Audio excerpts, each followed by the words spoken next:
As pessoas reinventam o mundo o tempo todo. Mudam o jeito de se comunicar, de se locomover, de trabalhar, de se divertir. Nunca se viu tanta mudança surgir de forma tão acelerada como em nossa época. Como a gente cria tecnologia relevante nesse cenário cheio de reviravoltas? Se tudo muda o tempo todo, como saber que a solução que desenvolvemos hoje não vai estar obsoleta amanhã?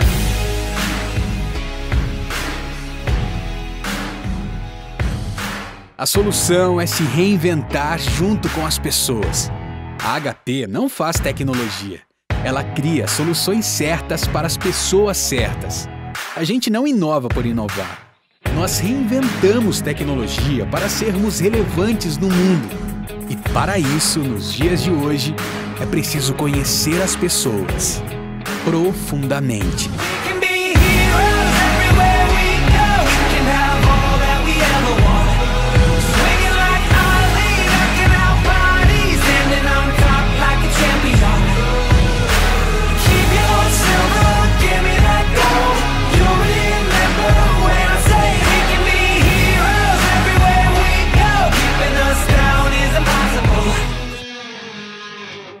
Fala pessoal, bom dia. Em nome da HP, eu gostaria de agradecer primeiramente a presença de todos vocês aqui com a gente. A gente normalmente está perto, com esse cenário que a gente está vivendo, a gente está fazendo essa live, estão na moda, né? A gente não ia ficar de fora. Então a gente resolveu não ficar para trás com isso. Meu nome é Diego, eu sou responsável por algumas linhas de produtos aqui na HP Brasil. Dentre elas monitores, acessórios, equipamentos para realidade virtual e também workstation. O objetivo de hoje é a gente discutir um pouquinho os impactos da pandemia do Covid-19 num mercado super importante, que é o mercado de energia, no setor elétrico, e como a tecnologia também pode contribuir em termos de comportamento e para a gente conseguir viver melhor nesse cenário tão difícil que a gente tem vivido. A gente tem visto muitas empresas e muitas iniciativas que estão acontecendo no mundo, buscando principalmente, ou visando principalmente o conceito de comunidade, né? Então, a gente tem visto muita gente querer se ajudar, então, ajudando os pequenos empresários, ajudando negócios locais, ou mesmo grandes corporações, ajudando governos e em questões sanitárias. Não só com dinheiro, mas com ações. Então, primeiramente, queria dizer para vocês algumas das ações que a HP tem feito como companhia.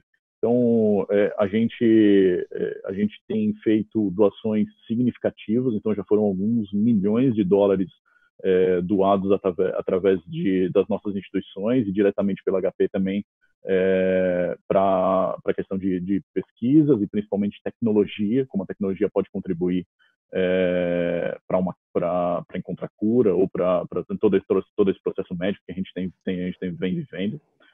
Além disso, a gente disponibilizou gratuitamente para algumas ONGs no mundo as nossas bioprinters, que são bioprinters, são aquelas impressoras, imagina as impressoras convencionais aí, a jato de tinta, só que ao invés de pulverizar a tinta ali, ela consegue trabalhar justamente no processo de criação de medicamentos e testes. Então, são impressoras especialmente focadas nessa área médica.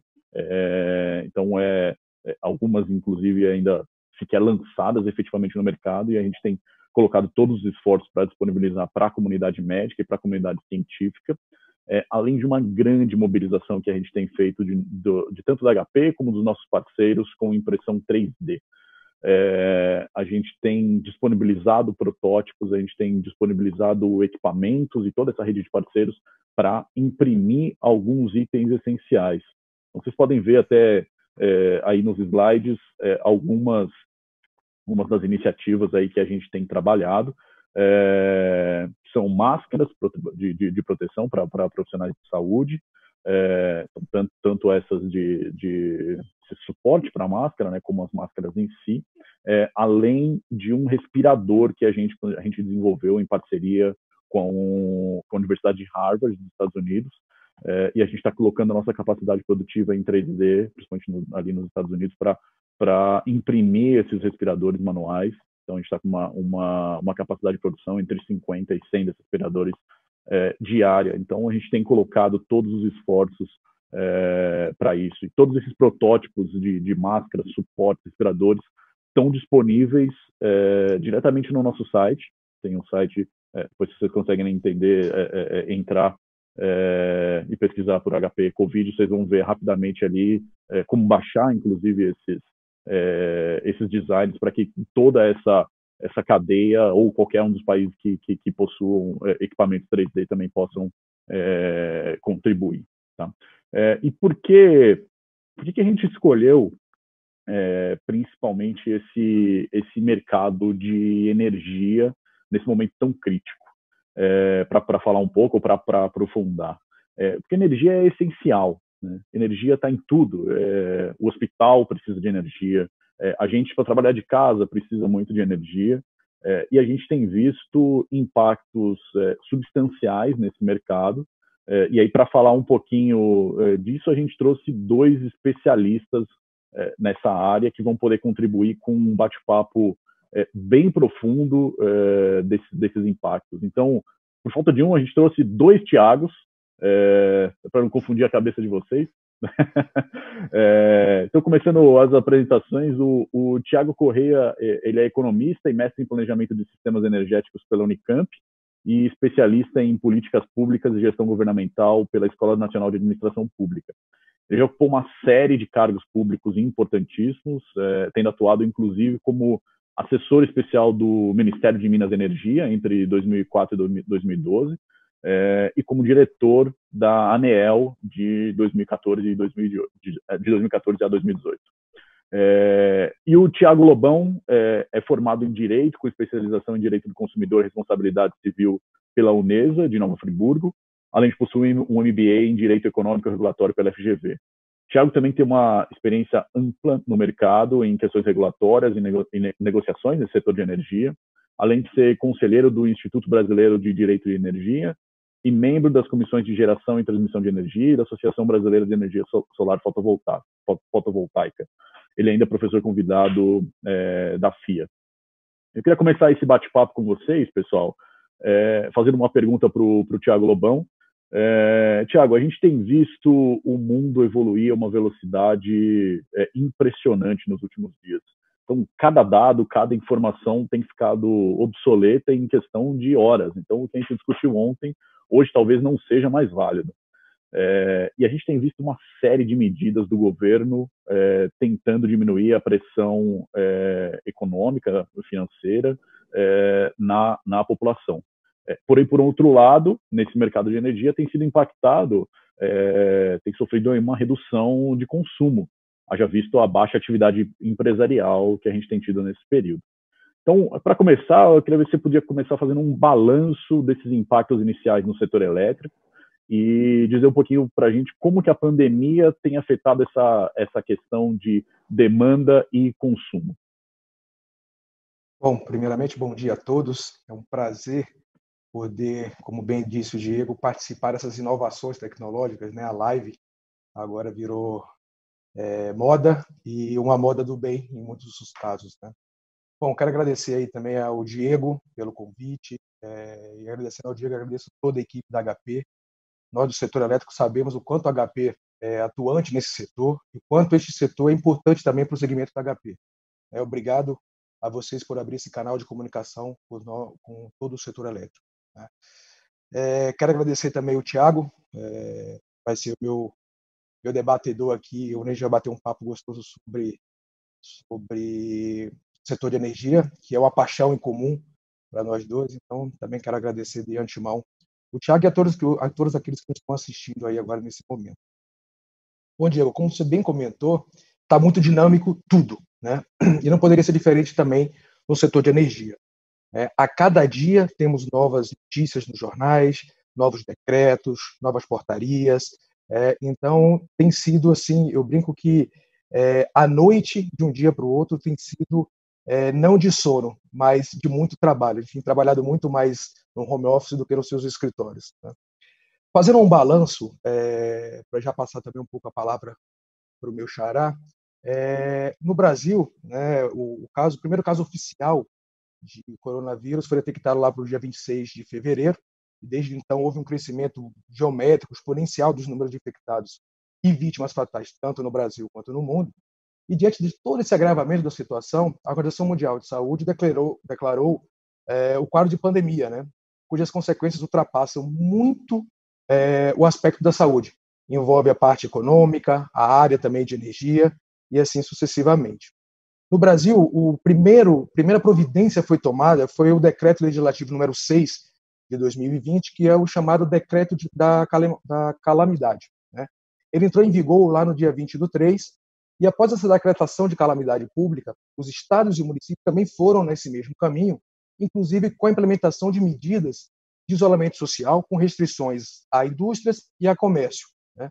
E com isso, com essa restrição, óbvio que o consumo de energia no país diminuiu, né? Números do Operador Nacional do Sistema, do ONS, mostram que a carga de energia no país caiu aproximadamente 15% nas semanas em que os governos estaduais e prefeituras editaram ou ampliaram esses decretos que limitavam aí o funcionamento das atividades comerciais e industriais e a circulação de pessoas. Dados tabulados esta semana ainda pelo ONS indicam um ritmo de retração ainda maior no consumo de energia. Dados preliminares da EPE, que é a empresa de pesquisa energética, indicam que o consumo total de energia elétrica no país em 2020 deve cair aproximadamente 1%, sendo que essa previsão anterior da própria EPE era de um crescimento de 4,2%. Né? Nesse contexto inicial de introdução, eu queria passar a palavra para o Tiago, para que ele desse aí diante desse contexto histórico, queria que desse para a gente aí, Tiago, uma visão sobre esse quadro até aqui e que respondesse aí uma pergunta de $1 milhão. 90 dias é ou não suficiente? Ou tempo piores virão? Eu tenho uma frase que eu gosto muito que não há nada mais permanente do que uma solução temporária. Então a gente tem uma ideia de saber quanto tempo seria o ideal. Você consegue responder essa pergunta de $1 milhão para a gente, Tiago? Seja bem-vindo ao papo. Tudo bom? Primeiro, bom dia a todos que estão nos assistindo hoje de manhã. Agradecer ao Diego, agradecer à HP e ao Thiago Lobão pelo convite para estar debatendo hoje aqui. Eu acho assim que provavelmente, Thiago, a gente vai precisar de mais tempo do que os 90 dias. Os 90 dias é uma medida já considerando um pouco do conhecimento que a gente tem do ciclo da doença, mas observando o que aconteceu nos outros países, 90 dias provavelmente vai ser muito pouco. Então, o que a gente sabe até hoje é que o período de incubação da Covid-19 é da ordem de 14 a 20 dias, então precisaria haver pelo menos esse intervalo de tempo com casos em tendência de queda para a gente poder pensar em relaxamento das medidas, né? E isso agora começou a ser alcançado em alguns países da Europa, cuja trajetória de casos o Brasil tem seguido, na Espanha e Itália. Mas eles estão alguns meses à nossa frente. E tem um exemplo dos Estados Unidos, que é um país com a população bem maior, né, do que esses outros dois que a gente citou, em que os casos começaram até antes, o primeiro registro foi até um pouco anterior da Espanha e da Itália, mas ainda não demonstrou uma inflexão na curva. Quer dizer, provavelmente a gente ainda tem um prazo um pouco maior de efeitos da Covid-19 na economia. E esses efeitos, eles são, como você mencionou, consequências de atos do poder público, né, de decretos, de restrição de circulação de algumas atividades, mas principalmente da mudança de comportamento. Então, hoje, a Covid não tem um tratamento ainda aprovado com teste clínico, a gente tem boas promessas, mas não tem um protocolo aprovado para uso de nenhum tratamento. A gente não tem vacina e a gente sequer sabe se as pessoas infectadas ficam imunes. E se ficam imunes, qual é o tempo da imunidade? Lembrando que existem doenças virais em que a imunidade é curta, como a gripe, que a gente precisa se vacinar todo ano, e existem doenças que não têm imunidade, né? Você pode pegar ela e pegar de novo. Em alguns casos, como a dengue, né? Se você pega um tipo diferente de dengue, é até mais grave do que a anterior. Então, diante dessas incertezas, é comum que a população mude o comportamento. E o impacto disso é claro no setor elétrico. É uma redução muito forte do consumo. E por que isso é um problema? Porque o setor elétrico, a tarifa, ela é calculada para pagar uma série de custos fixos, né? Principalmente custos fixos e infraestrutura, pelo rateio em função do consumo. Então, se o consumo cai muito, né, uma queda expressiva, como é que tem sido verificada, 15%, isso significa uma queda grande de arrecadação. E a falta de dinheiro no caixa das distribuidoras significa dificuldade de pagamento de funcionários, mas principalmente do restante da cadeia do setor elétrico. Quer dizer, são os funcionários não só da distribuição, mas a geração, da transmissão, são os fornecedores de equipamentos, são os prestadores de serviço. Então, tem uma tendência de ser um problema sistêmico, e por isso precisa ser endereçado. Tiago, então, com essa notícia que você nos dá aí de ser um pouco mais de 90 dias, os valores que nós estamos falando no setor elétrico, aí, em torno de 18 a 20 bilhões, seria só o início? Sim, provavelmente a gente vai precisar de recursos um pouco maiores, mas veja, essa conta ela não é fechada ainda. A gente tem feito a conta dos 18, 20 bilhões, considerando uma queda de consumo próxima de 15%, mas uma inadimplência que tem variado entre 25% e 30%. Então, isso acaba reduzindo 40%, 45% da arrecadação das distribuidoras. Aí você pode fazer essa conta e chegar num valor próximo de 20 bilhões para 3 meses, considerando que normalmente a gente precisa, né, fatura por mês 24 bilhões de reais por mês só na atividade de distribuição. Mas a gente pode amenizar esses efeitos, eles vão ser duradouros, mas eles não precisam ser tão agudos. Então, a gente fala em achatamento da curva da Covid, mas a gente pode também falar em achatamento dos impactos, tentar distribuir isso um pouco mais no tempo. Mas ele vai ser mais duradouro, e isso significa que eu, por exemplo, a gente já estima na nossa empresa que a queda do consumo vai ser da ordem de 4%, e não de 1%, como a EPE previu logo ali nos primeiros dias da crise. Interessante. Já pegando esse gancho, Tiago, vou botar alguns dados aqui para a gente também bater um papo, que são as medidas que tanto a ANEEL quanto o governo federal tomaram e que afetam diretamente ao setor elétrico, né? São medidas para ajudar com que o setor elétrico passe por essa crise, né? A primeira medida que a ANEEL tomou, publicada no dia 25/3, foi a portaria 6310 de 2020, né, que dispôs sobre os prazos processuais na agência. Primeiro, essa portaria, dentre outras previsões, suspendeu os prazos processuais no âmbito da agência por 30 dias, suspendeu também por 90 dias a obrigação dos agentes de geração, transmissão e distribuição de energia elétrica de entregar os demonstrativos estabelecidos no Manual de Contabilidade do setor, né? Ato contínuo, a ANEEL editou aí a Resolução Normativa 878, também de 2020, também publicada no dia 25/3, que traz diversas atribuições, né, que traz lá. E a principal delas que eu quero trazer para você, para a gente comentar aqui, é sobre a vedação, sobre a suspensão do fornecimento por inadimplência das unidades consumidoras, residenciais, urbanas ou rurais, incluindo ali baixa renda, e além dos serviços e atividades consideradas essenciais. Essa resolução trouxe diversos outros itens, mas eu queria concentrar diante do nosso tempo nesse ponto específico, né?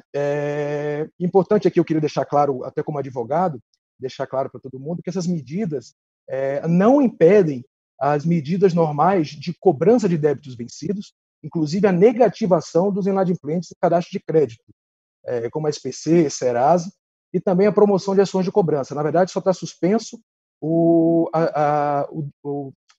direito de suspender o fornecimento por inadimplência, mas a inadimplência vai continuar, e é devido, né?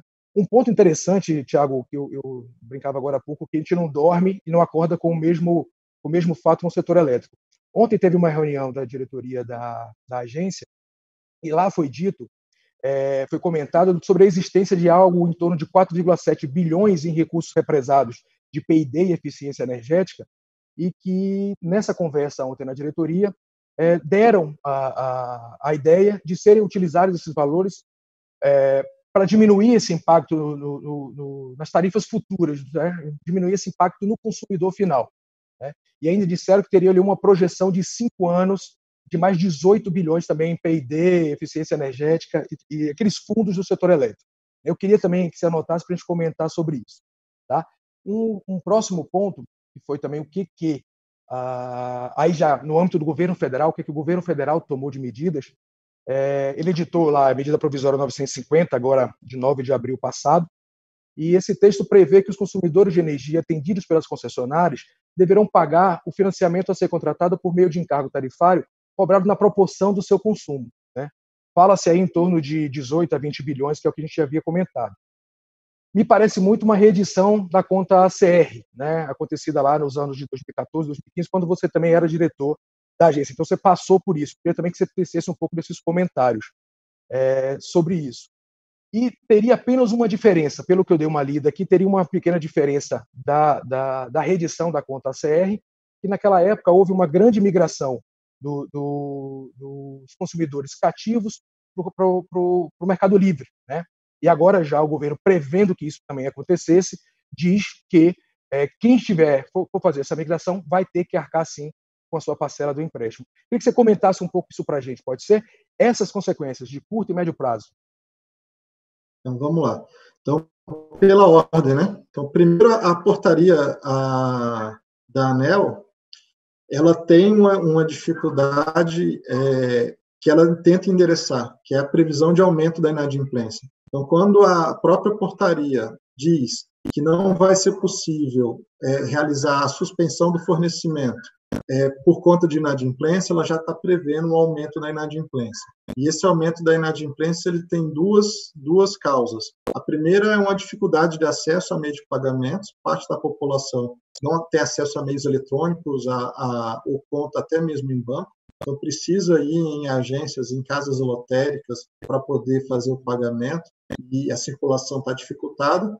E o segundo ponto é o impacto econômico sobre a atividade de quem tem emprego informal, quem é autônomo, quem é microempreendedor. Então, tem uma série de causas que vão fazer com que a inadimplência seja maior. Então, isso é o que a gente chama de fato subjacente. Quer dizer, não tem muito, não é previsível, não tem muito controle. Então, a ANEEL quer minimizar os efeitos sobre esses consumidores e diz, então, que pelo menos o acesso à energia elétrica, que é um bem essencial, vai ser preservado, ainda que você esteja sujeito a pagar juros, multa e ter todas as consequências da cobrança. Mas isso significa também que as distribuidoras vão arrecadar muito menos. E como a gente já disse, elas não têm margem. Não tem margem. A tarifa é calculada para não ter margem para esse tipo de evento. Então, ela é uma tarifa justa no sentido de que é equilibrada entre as obrigações e os investimentos e a taxa de retorno, mas também porque não tem folga. Então, a gente precisa de socorro financeiro. E aí entra a ideia da medida provisória, que é uma reedição do que a gente já fez lá no passado, que é uma injeção de liquidez. E por que as empresas não podem, elas, sozinhas, atrás disso em bancos e conseguir o crédito? Porque o que ela tem para dar como garantia de crédito é exatamente o recebível na tarifa, quer dizer, o aumento na tarifa futura, que hoje ainda é incerto. Não foi reconhecido os casos de força maior, de exposição involuntária, então ela teria dificuldade de acesso a crédito. Além disso, existe um limite entre a capacidade de financiamento e a geração de caixa que as empresas têm. Normalmente, a tarifa já é calculada para um ponto ótimo, também com pouca folga. Então, as empresas já se situam nesse nível de endividamento e tem pouca margem para endividamento adicional. A gente precisa do socorro na forma de um suporte de liquidez financeira que vai ser carreado, né, vai ter como veículo a CDE.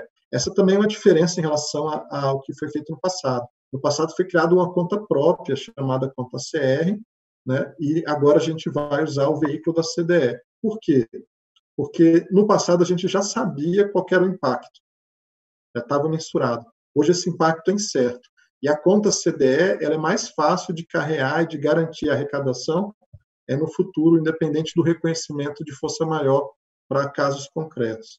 E, além disso, para evitar que alguns consumidores se beneficiem do barateamento da tarifa hoje e, na hora de pagar a conta, migrem para o Mercado Livre, é criado, então, esse encargo adicional que é uma medida que me parece adequada. Finalmente, é o seguinte, a gente hoje tem um problema de falta de dinheiro, vai conseguir empréstimo para isso, o governo medida provisória para possibilitar, mas lá na frente a gente tem que pagar. A gente tem duas formas de pagar. Vai aumentar as cotas via CDE, que isso é tarifa, vai ter o encargo de quem migrar para o livre, ou a gente pode desonerar as distribuidoras de algumas obrigações que ela tem para poder ajudar a pagar a conta. E aí entra a ideia de usar recursos de pesquisa e desenvolvimento e eficiência energética. Hoje se fala de ter um registro contábil de saldo próximo de 5 bilhões e que nos próximos 5 anos seriam arrecadados os 18 bilhões seguintes para fechar a conta dos 23 bilhões lá. Primeiro, os 5 bilhões que existem hoje, boa parte dele é só registro contábil, não tem dinheiro em caixa. São de empresas que elas não fizeram um investimento em eficiência energética exatamente já por problemas de caixa, não por faltas de projeto. É claro que tem algum dinheiro disponível, mas não é tanto dinheiro assim, a gente talvez tenha problema de usar eles imediatamente.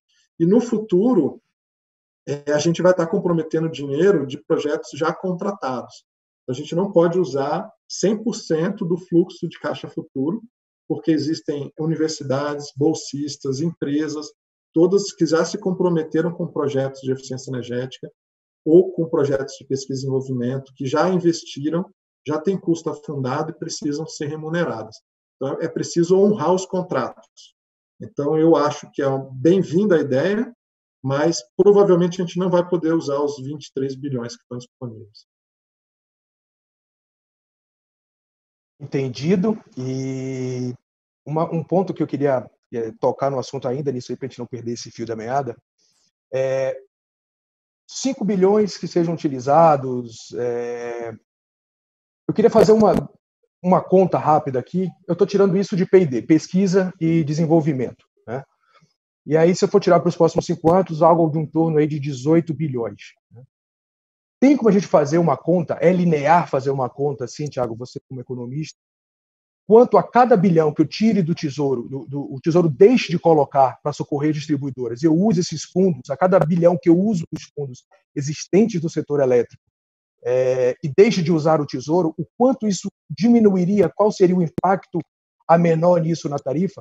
Por que eu queria fazer essa correlação? Para saber o que fica mais caro, né?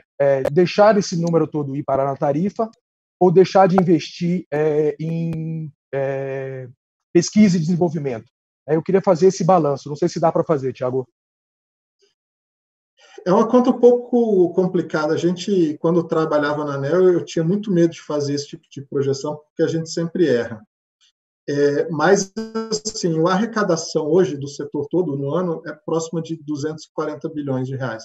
A gente fala de 24 bilhões de reais por mês, né? Então, por isso que a gente chega naquela necessidade lá dos 20 bilhões, 15, 20 bilhões. Então, se a gente falar em 240 bilhões, 2,4 é 1%. Então, esses 5 bilhões ajudaria a uma redução de tarifa de 2% numa conta linear. Ela não é exatamente assim, porque os 5 bilhões que a gente pegar hoje, ele vai ser financiado. Então, vai ter que pagar uns juros lá na frente, então a conta não empata certinho. E outro problema é que por que a gente destina recursos da conta de luz do consumidor para a eficiência energética e para a pesquisa e desenvolvimento? Porque a gente considera esses serviços como meritórios. Cada R$1 colocado lá gera mais do que R$1 como benefício social. Então, a gente reduz a eficiência energética, isso reduz tarifa também. Quando a gente diminui o desperdício, diminui a necessidade de compra de energia, então reduz tarifa. E quando a gente investe em pesquisa e desenvolvimento, a gente está investindo em melhoria de produtividade, que reduz tarifa. A gente está desenvolvendo emprego, que aumenta consumo, que reduz tarifa.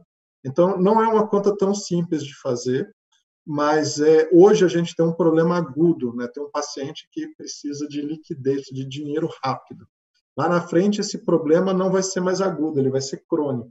A gente precisa resolver como reduzir o impacto financeiro, inclusive para a atividade econômica começar mais rápido. E aí me parece fazer sentido usar recursos que não estejam já comprometidos.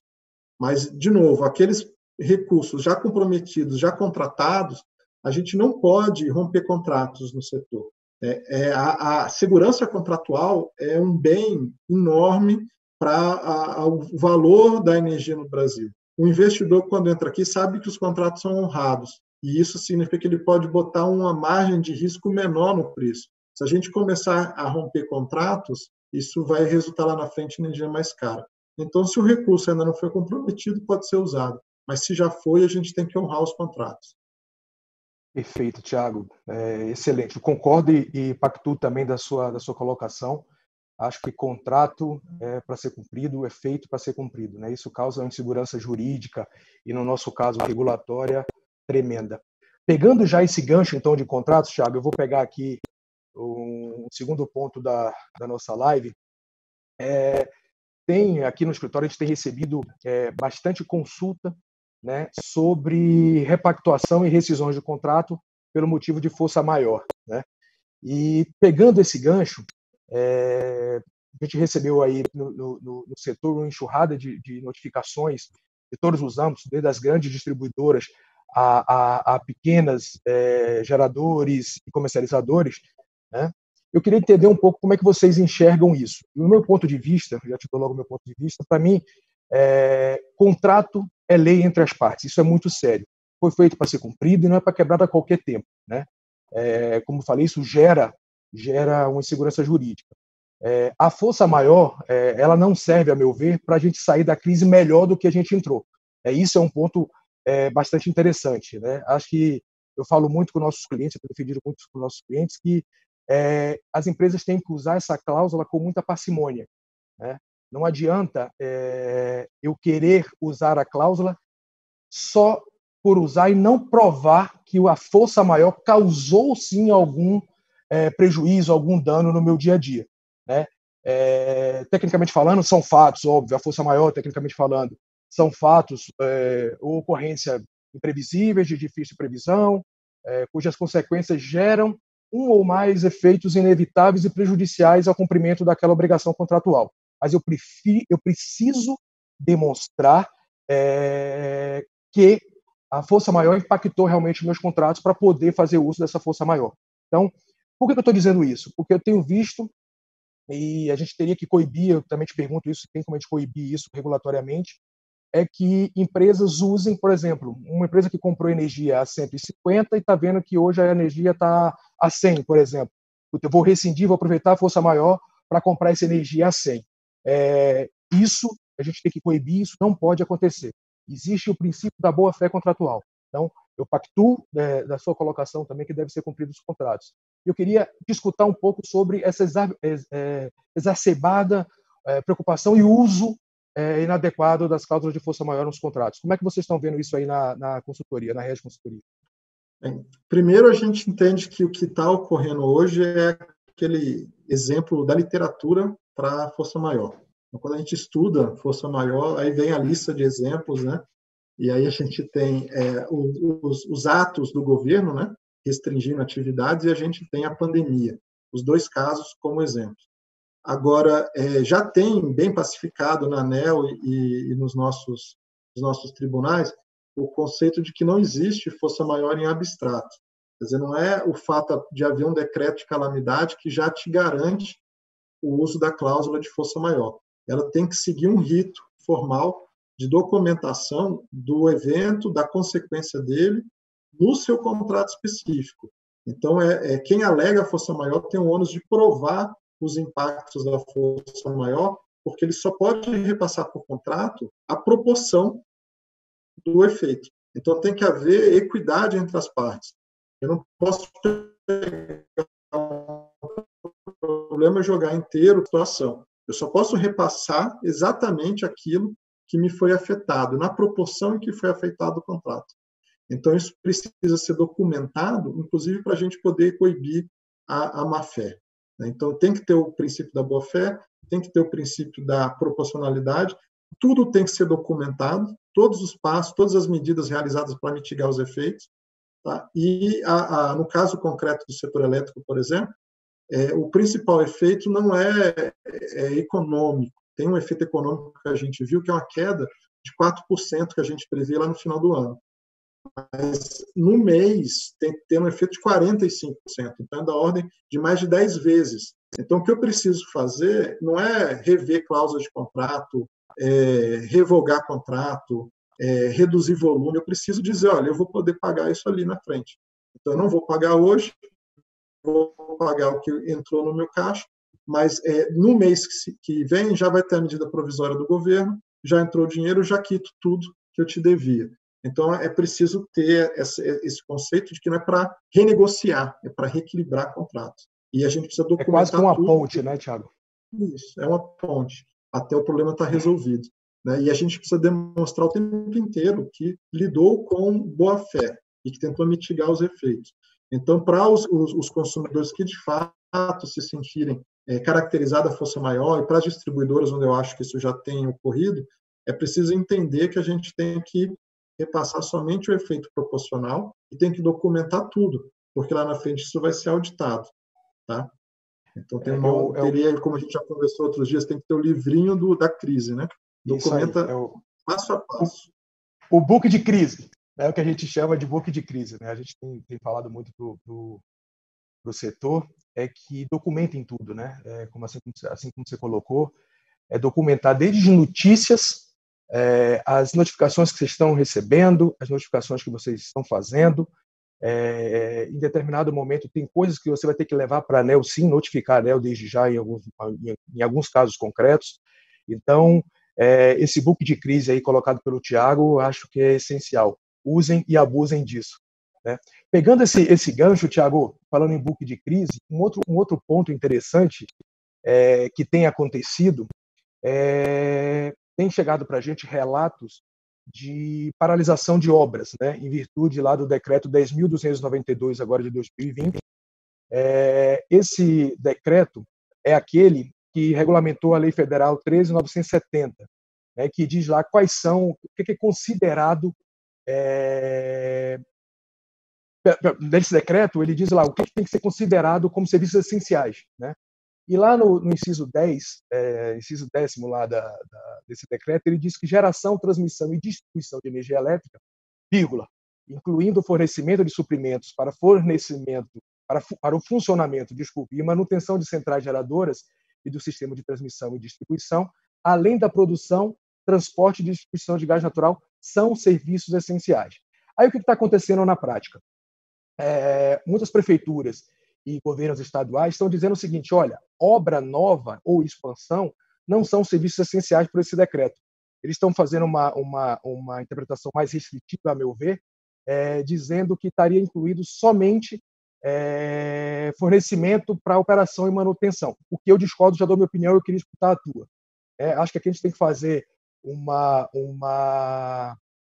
análise muito mais ampla, né, que quando o legislador quis colocar aqui, ele começa o inciso com sendo essencial geração, transmissão e distribuição de energia. E ele usa aqui mais uma palavrinha, incluindo o fornecimento de suprimentos, e assim segue o restante do texto. Então, ao meu ver, toda a cadeia de geração, transmissão e distribuição são essenciais. Né? E aqui, mais uma vez, entra o book de crise, né? Pegando esse gancho do book de crise. Porque o que a gente tem dito muito para os clientes? Receber notificação, contra-notifique. Né? Faça tudo o possível para resolver essa questão. Não sente em cima do problema, achando que depois vai ter uma readequação do seu cronograma, uma readequação do seu fluxo financeiro. E tente resolver, seja proativo. Né? Documente isso, porque isso nós vamos ter que levar para a ANEEL depois. E aqui eu já deixo até uma pergunta, além do teu ponto de vista, eu tenho sugerido aqui no escritório que a gente notifique sempre a ANEEL, por exemplo, nos casos de transmissão. A gente tem alguns casos de transmissão que foram objeto de paralisação de obra, e a gente tem pedido que notifique a ANEEL, para a ANEEL dizer, olha, minha obra é ou não essencial? Né?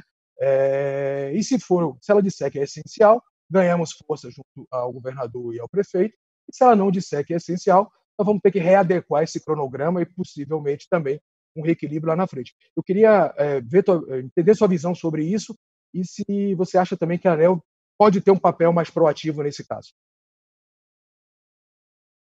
Bem, A energia elétrica é um bem essencial, a gente não tem dúvida. A questão é saber se a expansão das obras, qual que é o objetivo delas. A gente pode ter obra para atender crescimento de carga, a gente pode ter obra para universalizar comunidades, a gente pode ter obra para conectar a geração e a gente pode ter obra para reestabelecer critérios de segurança.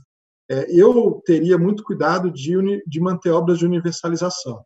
Em geral, são comunidades remotas, em que talvez chegando uma equipe de trabalhadores lá, a gente pode contaminar a comunidade inteira, em geral, longe de qualquer estabelecimento de saúde, hospital, então nem se fala.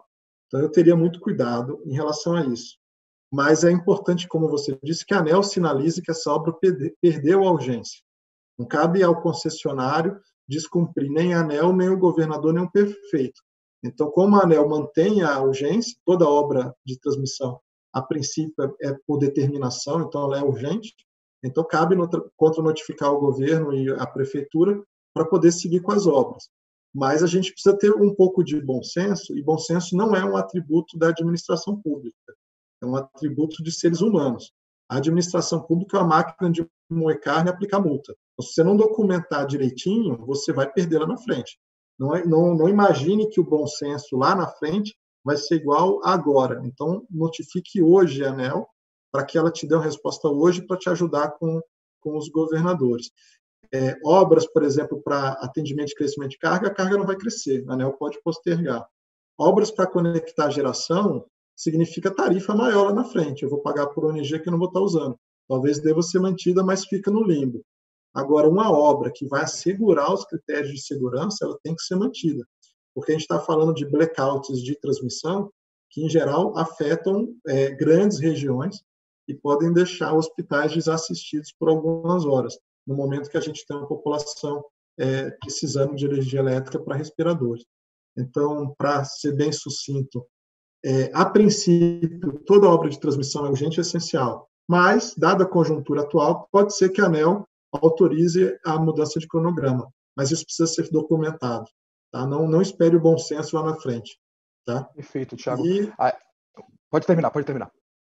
E as obras que forem essenciais, a ANEEL precisa fazer parte da solução. Ela criou um comitê de crise, eu acho que as transmissoras devem levar isso para lá, para que a ANEEL, em reconhecendo que uma obra é essencial, inclusive no contexto da Covid-19, ela ajudar a mandar uma documentação formal, né, um ofício ao governador, ao prefeito, solicitando que a obra seja desembargada.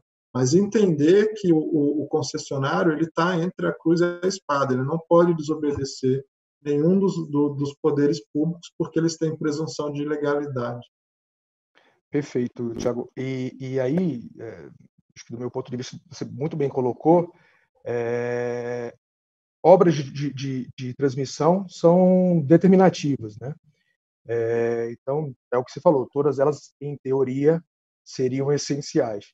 Então, pensando nisso, eu acho que sim, a ANEEL poderia ajudar nesse tempo de crise também, como uma das soluções, de repente listar, ser proativo e listar ali quais são os empreendimentos que são essenciais nesse momento, porque isso facilitaria bastante o tempo, porque é o que você acabou de comentar. Eu peço a um cliente meu que notifique a ANEEL para ver o que é ou não, se a obra dele é ou não essencial. Quanto tempo vai demorar para responder isso? E lembro sempre que tempo é dinheiro, né? E no nosso setor, qualquer minuto é milionário, né? Então, acho que talvez a ANEEL, deixo aqui uma sugestão, como a ANEEL tentando, aí, através desse comitê de crise, ser proativo e dizer quais são, se todas são, se algumas são. Acho que seria interessante, seria uma boa ajuda para o setor, né? Thiago, acho que está tendo muita pergunta aqui. Separei algumas aqui, acho que o tempo nosso também está um pouco mais apertado, mas tem algumas perguntas aqui. Eu vou tentar colocar algumas aqui e para ver se você vai nos ajudando e a gente vai debatendo junto aqui. A primeira delas fala um pouco dos 18 bilhões, 18, 20 bilhões, né, do pessoal lá do UBS. Né? Eles estão perguntando aqui como foi feita essa conta de 18 a 20 bilhões. Você consegue explanar um pouco? Acho que você já falou um pouco, mas você consegue clarear um pouco mais isso? Como chegou nessa conta aí de 20 bilhões? E você acabou de comentar dizendo o seguinte, esses 20 bilhões são para 90 dias. Se isso virar 180, com certeza esses 20 bilhões podem virar o dobro, talvez, é isso? O que ocorreu foi que se verificou nas primeiras 3 semanas da queda, desde que começaram os decretos de distanciamento social, foi uma queda na arrecadação das distribuidoras da ordem de 40%. Então, a gente está falando aí de quedas de arrecadação de 6 bilhões mês. Então, de 3 meses, 18 bilhões. Vai cair 6 bilhões todos os meses? Eu acho que talvez não. Talvez a gente tenha no primeiro mês uma queda maior, os consumidores vão começar a receber a cobrança na próxima fatura por multa, vão entender que o que a ANEEL fez foi simplesmente impedir o corte, mas não impedir a cobrança, não impedir a colocação do nome no cadinho, não impedir a incidência de juros e multa, e aí esse pagamento vai ser reduzido. Então, nos próximos meses, a gente não vai precisar ou não vai ter um buraco de 6 bilhões. Por outro lado, eu não acho que vão ser só 3 meses. Eu acho que vão ser 4, 5. Então, a gente acaba ficando nos 20 bilhões do mesmo jeito. Perfeito, perfeito. Uma outra pergunta que veio aqui, Thiago, como esses 20 bilhões chegaria a toda a cadeia? Só lembrando que nós estamos num sistema interligado, né? Para o bom e para o mal. Então, se você tem toda a parte boa de estar num sistema interligado, mas também você tem o problema de uma crise na ponta, você vai afetar também toda a cadeia. Então, como esses 20 bilhões chegariam a toda a cadeia? Nos termos da medida provisória, o dinheiro ele é para socorro somente da distribuição. A distribuição ela é o que a gente chama de ambiente de contratação regulado, ele responde por 70%, 65% de toda a energia. Tá? Mas é onde o efeito é mais agudo, porque, de fato, a distribuidora não tem sobra. A tarifa dela é calculada para ser justa. No caso do Mercado Livre, os comercializadores, os geradores têm alguma margem, inclusive os contratos têm margem de você movimentar a quantidade consumida, então é um pouco mais complexo. Agora, se o dinheiro chega na distribuidora, a distribuidora é obrigada a honrar todas as obrigações dela setoriais, pagamentos de impostos para chegar na prefeitura e no governo, pagamento de encargo que chega também na geração e chega em consumidores em atividade rural, atividade subsidiada, e o pagamento das obrigações com os transmissores e com os geradores. Então, a distribuidora recebendo, ela não pode reter esse dinheiro, ela não pode empossar a liquidez, eu vou guardar para usar lá na frente. Ela tem que repassar automaticamente. Eu estava olhando uma das emendas da medida provisória, tem 96, e uma delas inclusive, disso. Olha, as distribuidoras que hoje já estão inadimplentes, elas têm que continuar recebendo dinheiro. Elas não podem deixar de receber para não aumentar a inadimplência. Mas, nesse caso, a ANEEL e o Ministério podiam pensar numa sistemática do dinheiro, já que está centralizado lá na CDE, e já direto para o credor. Então, identifica quem é o credor da distribuidora e não transita na conta dela, já vai direto. Eu acho que seria possível de fazer. Perfeito. Tem aqui, o WhatsApp está bombando e as perguntas estão chegando. Eu vou fazer o seguinte, porque a gente ainda tem mais um último ponto para falar aqui na live. Eu vou fazer o seguinte, eu vou pegar essas perguntas, vou juntar todas e vou distribuir aqui entre mim, o Thiago e o Diego, e a gente responde depois para cada um. Pode ser assim, Thiago, Diego? Maravilha. Vamos lá. Então, passando para o nosso último ponto aqui da live, eu queria trazer também o Diegão aqui para o nosso bate-papo, são as perspectivas futuras após essa pandemia, após o Covid, né? A gente sempre brinca que estamos passando um momento de crise que nunca existiu antes, né? E temos que tirar novidades e coisas boas disso, né? Falando em futuro, eu queria saber aí quais são as expectativas para o futuro do setor. E aqui eu não falo tão somente, Thiago, da economia, da operação em si para o setor elétrico, mas eu digo mais amplo, até eu queria chamar esse debate um pouco mais amplo. Acredito que não só no setor de energia vai mudar o seu dia a dia, mas todos os demais.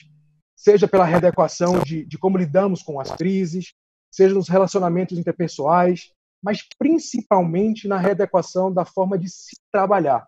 Eu queria aí trazer o Diego para esse bate-papo com a gente também, Diego, você como um especialista em tecnologia, como é que você enxerga essas perspectivas futuras aí de readequação de forma de trabalhar? O que a gente pode esperar disso?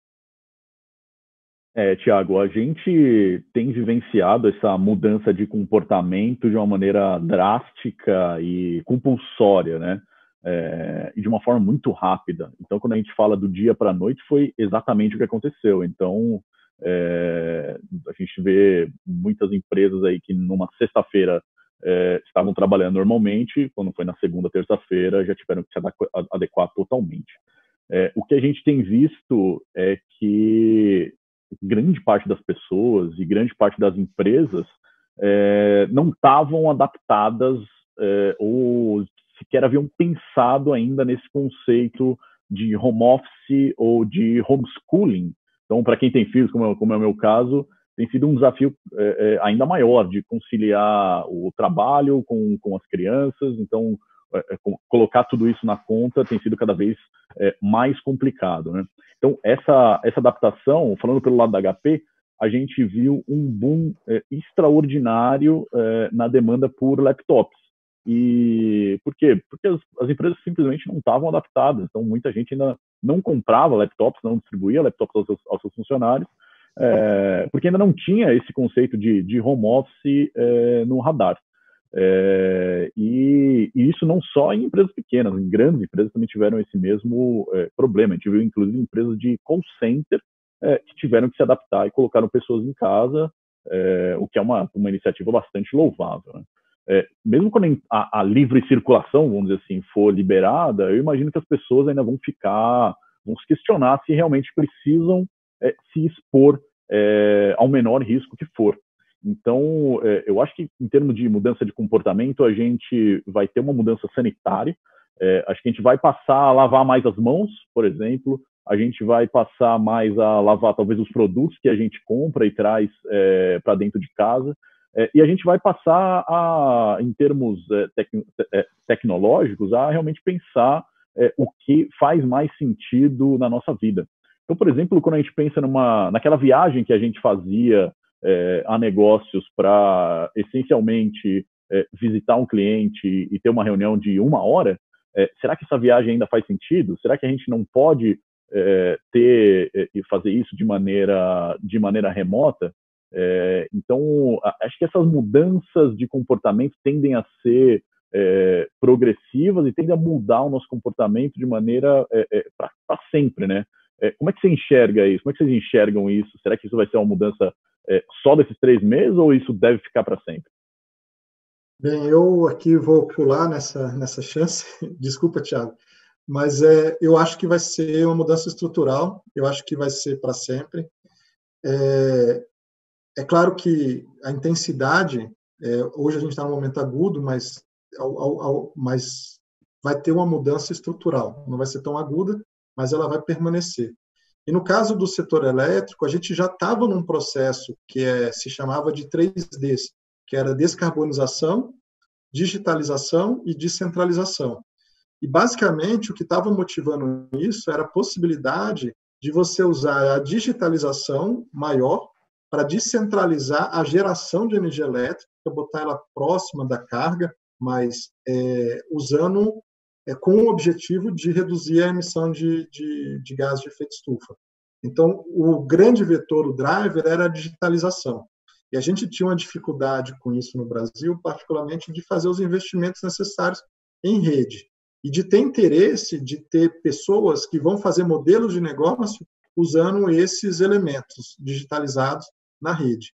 Então, agora, com essa mudança de comportamento que eu vejo, de maior home office, eu acho que no futuro as empresas vão ter 1 ou 2 dias de home office para todo mundo. Quem mora em São Paulo e tem rodízio, para que vai pegar o carro?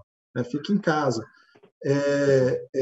Eu acho assim, teve uma notícia que eu assisti assustadora da Coreia do Sul, de que 115 coreanos testaram positivo pela 2ª vez por Covid. Então, eles estão fazendo a contraprova para saber se foi erro, mas se não, quer dizer que a imunidade dura menos do que 2 meses. Então, provavelmente a gente vai ter esses problemas sanitários, as pessoas não vão querer se arriscar, vão querer ficar em casa. Agora, em troca disso, tem um aumento da carga residencial, descentraliza a carga, mas vai vir um interesse muito grande por tecnologia e por modelo de negócio para fazer geração descentralizada, compra e venda peer-to-peer de energia elétrica descentralizada e gestão de eficiência energética nas residências e não nas empresas, como hoje é o foco. Então, as empresas elas vão se preocupar com a ergonomia, com a saúde, com os equipamentos dos funcionários, mas os funcionários vão se preocupar com reduzir o gasto da energia. Eu vou trabalhar em casa agora com o ar-condicionado ligado, 4, 5 computadores, como é que isso vai ser? Então, eles vão querer tecnologias para isso. Então, vai haver um novo boom de negócios, de modelos de plataforma com relações peer-to-peer distribuídas. E aí é que eu acho que é o grande casamento do que as empresas desenvolvedoras de tecnologia como a HP vão ter com o setor elétrico. Vai aumentar muito a demanda por aplicações e por dispositivos descentralizados, eficientes do ponto de vista de energia e capazes de agregar valor. E isso vai ser um processo que já existia, a gente só vai acelerar ele. Então, quem foi o grande motivador? Não foi o cara de TI da empresa, não foi o CEO, foi a Covid, mas vai vir, vai acelerar. Isso é interessantíssimo porque muda a relação empresa e muda a relação familiar, né? Porque você também vai ter mais tempo em casa, você vai ter que se readequar, se reeducar nas suas relações familiares. Então, você acha que você muda tudo. Eu acho que a gente vai ter realmente uma nova era pela frente. Uma coisa que me causa um pouco de receio, e aí como empresário também, tudo, colocar isso em casa demanda também segurança, né? Porque já foi me relatado por alguns clientes que com o computador em casa, provavelmente você perde mais eficiência da segurança nesses casos e pode haver roubo de dados, etc. Diego, conta um pouco pra gente aí, se é pra gente ficar horrorizado com isso mesmo ou se dá pra ficar tranquilo um pouco, cara. Depende, Thiago. Se você estiver utilizando o equipamento da HP, pode ficar tranquilo.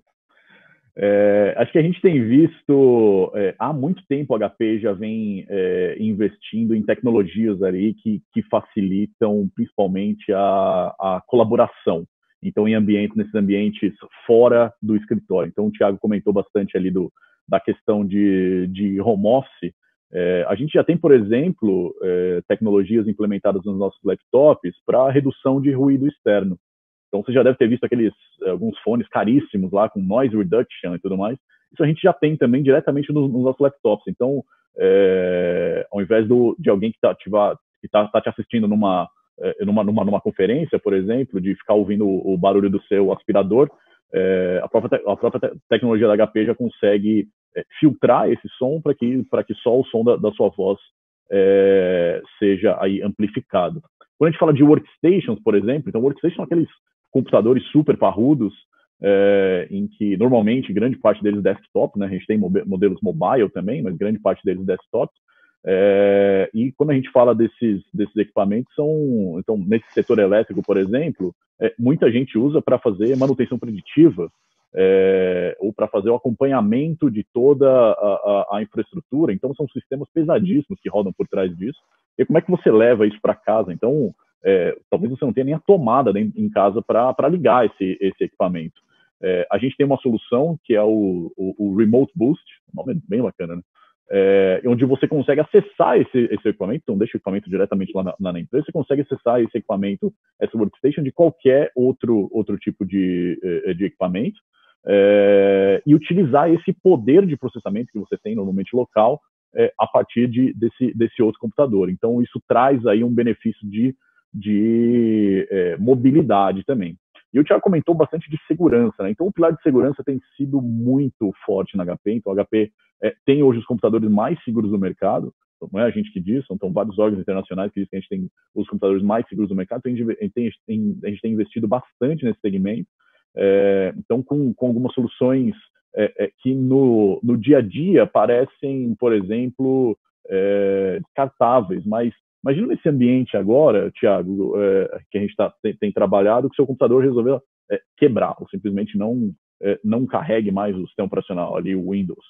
A gente já tem sistemas, a gente já tem tecnologia que garanta que você, com um passo a passo super simples, você consiga recuperar toda a imagem do seu computador, já com todos os softwares, tudo que a sua empresa tem disponibilizado, a partir aí de, ou seja, qualquer usuário conseguiria fazer. Então, isso num ambiente onde a gente tem muito menos suporte, muito menos pessoas para ajudar a gente nesse uso de tecnologia, acaba sendo um diferencial muito interessante. Né? Legal. Estamos chegando aqui ao final, batemos já meio-dia, já começaram a subir as plaquinhas aqui para mim. Eu vou dar aí uns 2 minutinhos para a gente se despedir.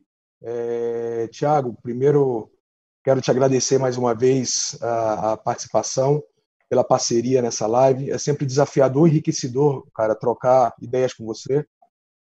Quero agradecer também aí ao Diego por agregar essa visão de tecnologia para o setor de energia, nos mostrar o que pode ou não ser assustador, né? E assim também a todo o time da HP que fez essa live ser possível, tá?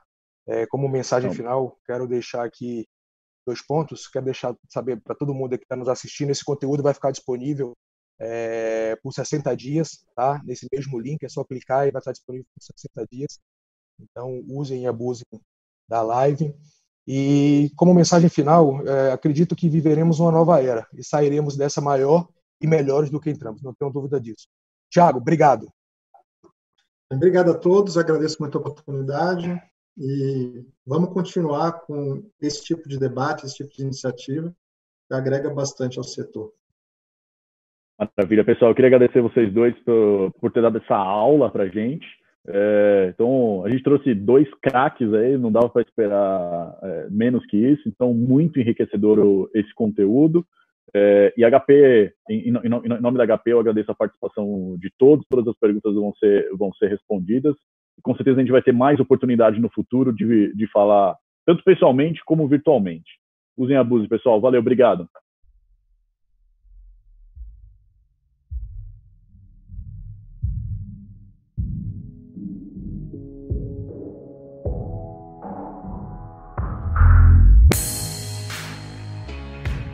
As pessoas reinventam o mundo o tempo todo.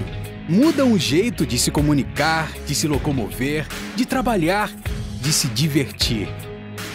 Nunca se viu tanta mudança surgir de forma tão acelerada como em nossa época. Como a gente cria tecnologia relevante nesse cenário cheio de reviravoltas? Se tudo muda o tempo todo, como saber que a solução que desenvolvemos hoje não vai estar obsoleta amanhã?